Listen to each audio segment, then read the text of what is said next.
అప్పు చేసిన వారు అప్పు ఎగ్గొట్టవచ్చా లేదా అనే విషయం గురించి మనము ఆలోచన చేసినట్లయితే, ఎవరైతే అప్పు చేశారో వారు అప్పు తీర్చవలసిందని వాక్యము సెలవిస్తుంది.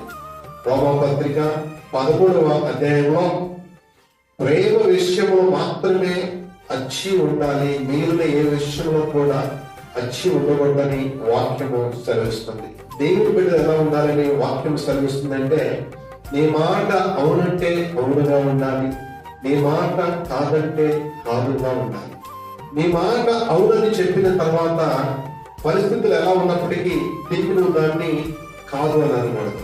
నువ్వు ఒకసారి కాదు అని చెప్పిన తర్వాత పరిస్థితులన్నీ ఎలా ఉన్నప్పటికీ తిరిగి నువ్వు ఆ మాట మార్చి నువ్వు అవును అని అనకూడదు. అంటే దేవుడు బిడ్డ క్రైస్తవుడు అనేవాడు మాట మీద నిలవాలి.